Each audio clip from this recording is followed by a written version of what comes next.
ataupun kepemilikan atas tanah menjadi isu yang sehari-hari kita hadapi.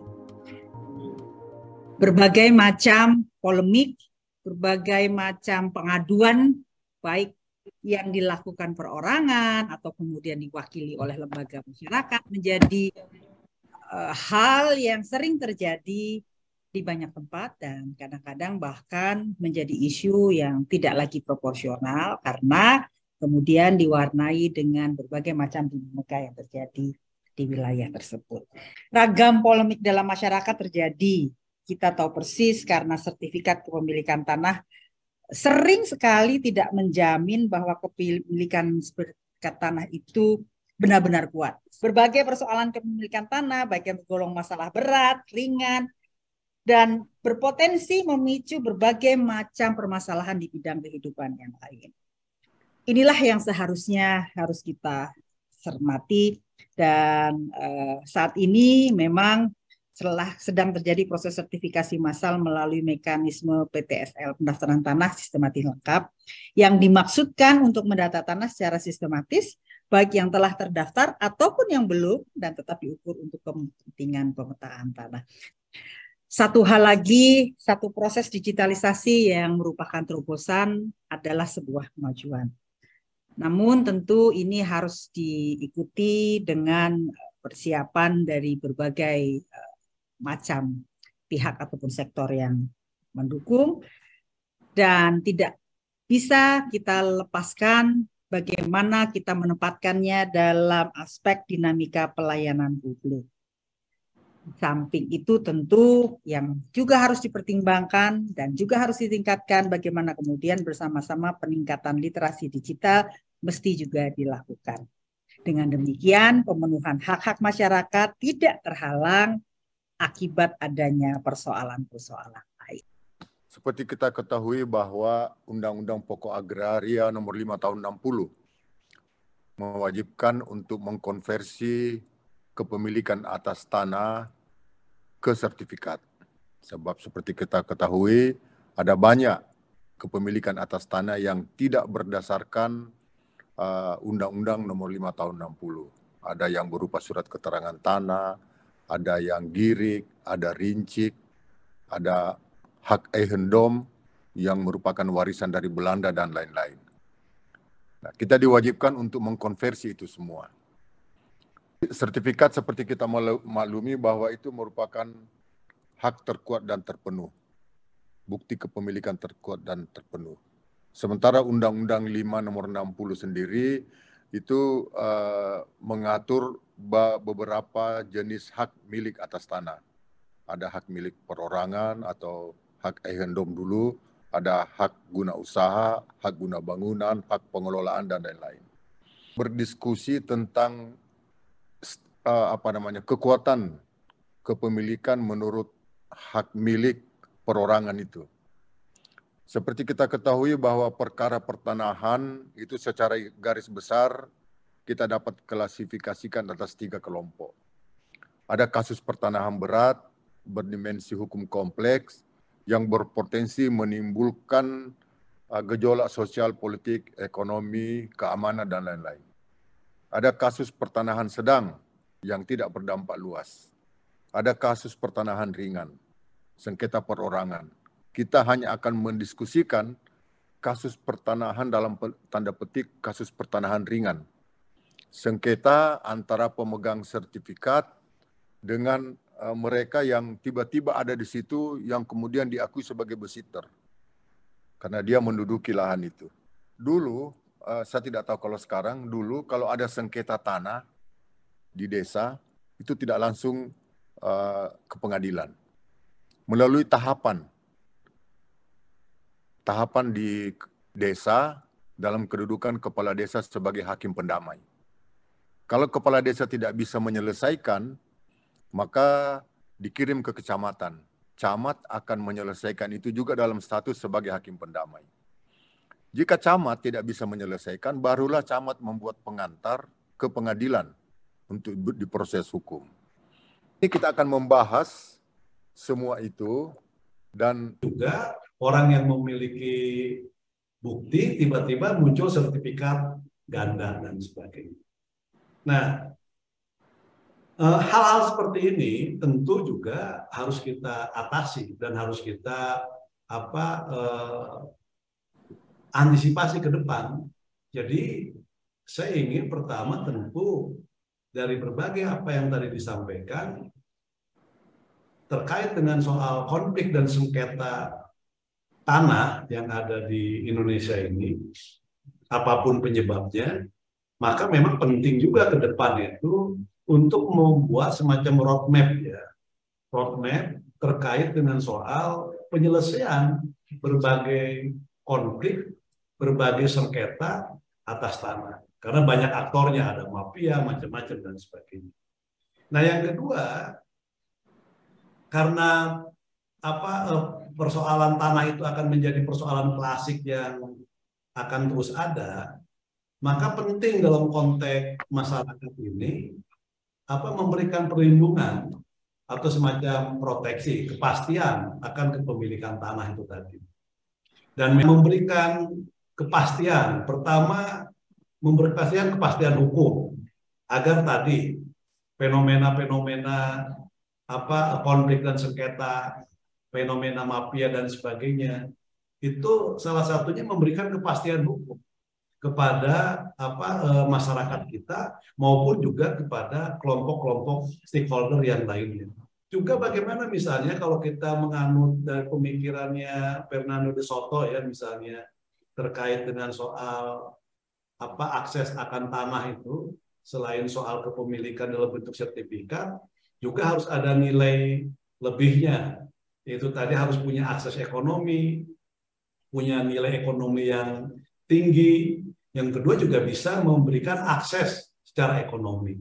Jadi pemerintah hari ini, Pak Jokowi, itu punya banyak program yang terkait dengan soal program strategis terkait dengan soal pertanahan, yaitu program strategis nasional Kementerian ATR BPN atau pemerintahan Pak Jokowi. Dari mulai soal reforma agraria dan banyak hal, termasuk pendaftaran tanah sistematik lengkap (PTSL). Nah, kenapa terjadi sertifikat ganda?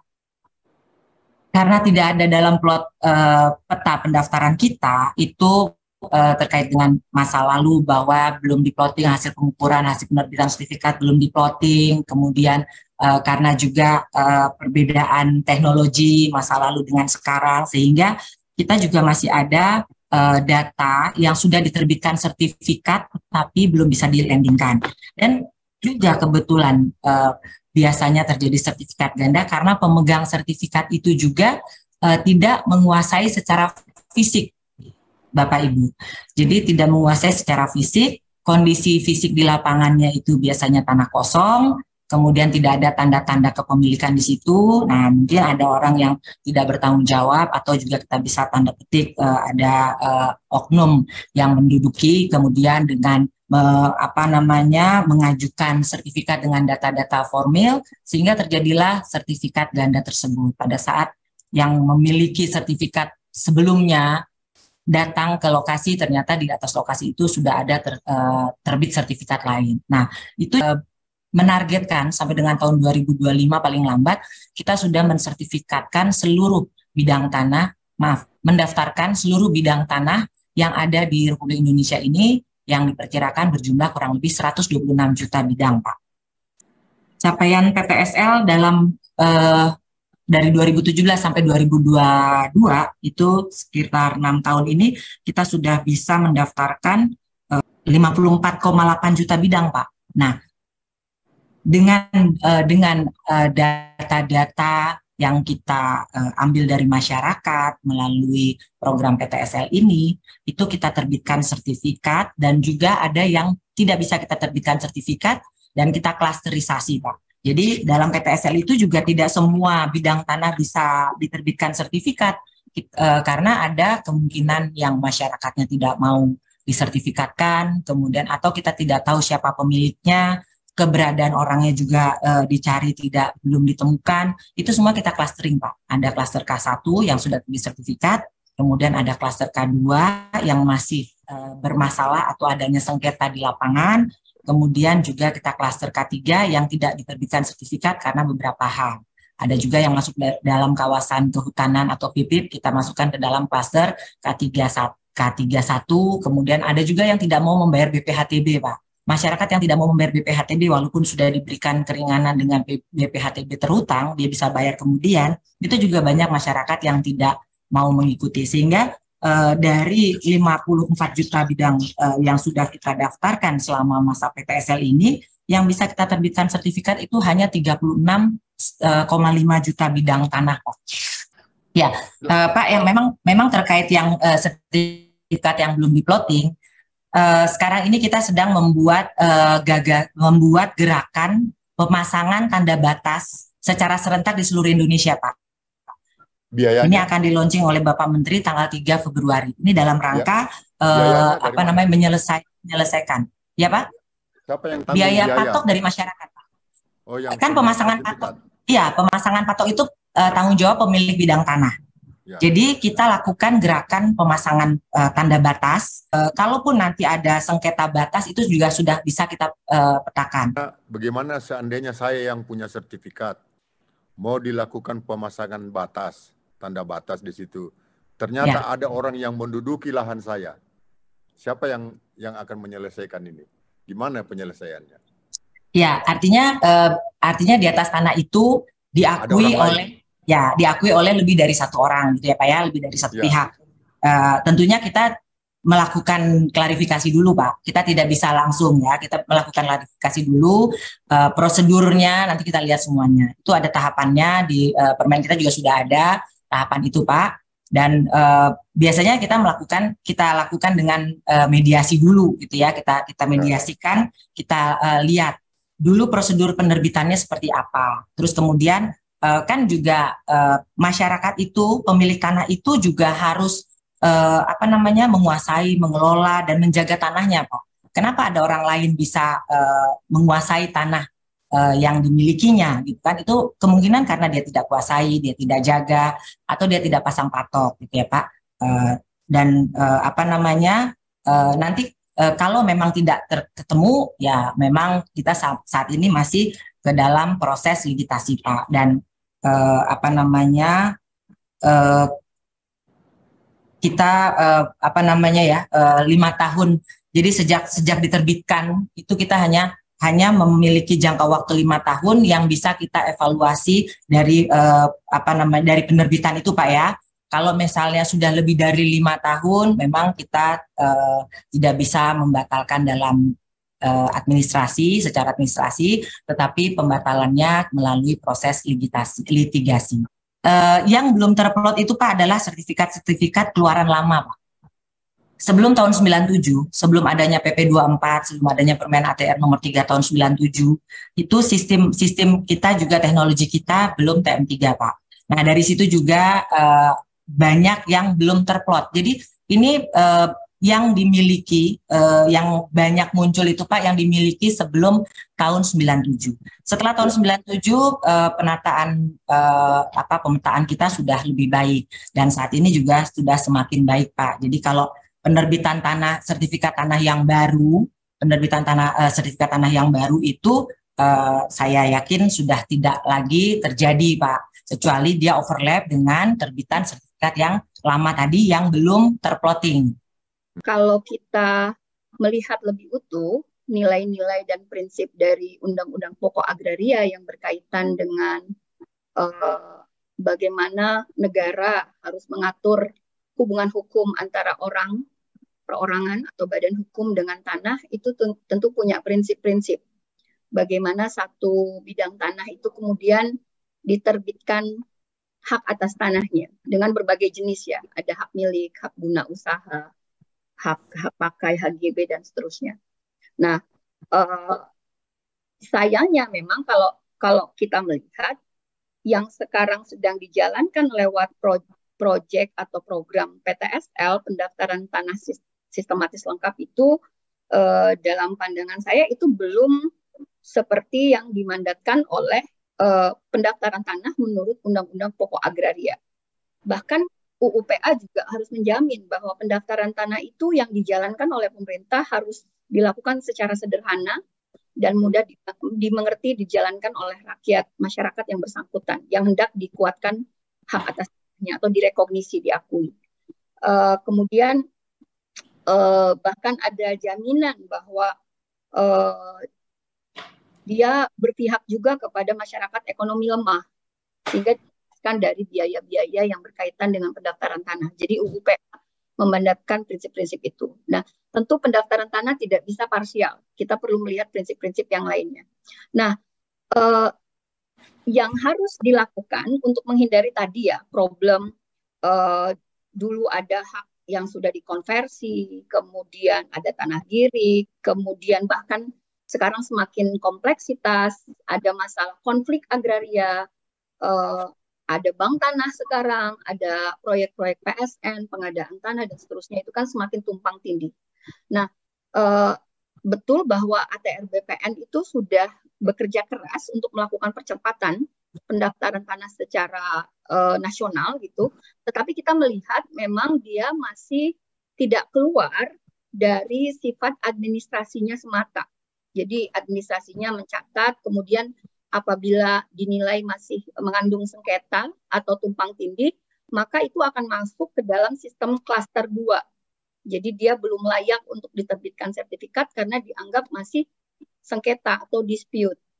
Nah, tapi ada jalan cerita, kalau dia masih dispute atau statusnya sengketa, lantas itu akan diselesaikan dengan cara semacam apa di dalam sistem pendaftaran tanah kita. Artinya kan pendaftaran tanah itu perlu yang sifatnya lebih komprehensif. Nah, pertama, prinsip-prinsip pendaftaran tanah sesuai Undang-Undang Pokok Agraria itu harus berlaku di seluruh wilayah atau di seluruh tanah Republik kita. Nah, dan tujuannya tidak sekedar administrasi atau pencatatan saja atau berakhir di pensertifikatan saja. Tapi prinsip utama dari pendaftaran tanah itu kan bahkan sejak 1960 segera daftarkan, segera data, sekaligus sebenarnya dia harus menjadi bagian dari upaya memeriksa ketimpangan, memotret situasi agraria di setiap provinsi, di setiap kabupaten, sampai ke tingkat desa. Sehingga kita tahu siapa pemilik-pemilik tanah, siapa penguasa-penguasa tanah. Ataupun kalau ada tanah kosong, itu juga didaftarkan. Sehingga yang tadi cerita belum sempat terplotting karena tidak dijalankan sejak 60, itu segera didaftarkan juga. Artinya semua mengandung diskriminasi. Mau dia masih sengketa, masih tumpang tindih, baru girik, atau bahkan sudah ada HGU, ada izin tambang, ada klaim kawasan hutan, itu masuk. Jadi kita harus menganut sistem pendaftaran tanah satu pintu. Mau tanah yang katanya di bawah juridiksinya ATR BPN, atau tanah yang di bawah juridiksinya Kementerian Kehutanan, itu harus masuk ke dalam sistem pendaftaran tanah ini. Semua dicatat, tidak ada pengecualian. Sehingga tadi, apakah jalannya hanya litigasi ke pengadilan? Ya tidak bisa juga sesederhana itu. Karena kenapa harus ke pengadilan masyarakat? Apalagi kalau masyarakat kecil. Kalau bertarung di pengadilan, ya itu berarti orang-orang yang punya privilege untuk mempunyai pengacara dan seterusnya. Tapi harus ada upaya korektif juga apabila ternyata timbul SHM, sertifikat-sertifikat hak milik yang itu tumpang tindih dengan klaim-klaim yang lain, apalagi dengan masyarakat juga. Yang bahkan kita kadang nggak bisa ngecek ini SHM punya siapa ya. Masyarakat setempat, kepala desa setempat bisa nggak tahu itu subjek hukumnya siapa. Kok bisa ada SHM yang tidak diusahakan, bahasa kita terlantar, tetapi dia tidak bisa dituntaskan dan tidak bisa dibuka juga. Sebenarnya itu atas nama siapa? Kok bisa sertifikatan tanah tanpa melakukan penataan ulang struktur penguasaan tanah?